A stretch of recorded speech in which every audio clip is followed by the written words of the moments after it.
In this tutorial, I'm going to construct an imperative sentence from the list of scrambled words below using appropriate capitalization and punctuation.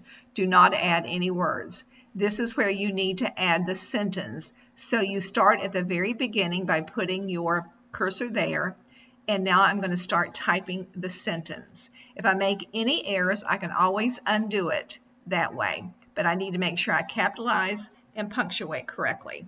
So this is an imperative sentence. So I'm going to say, do not push a person,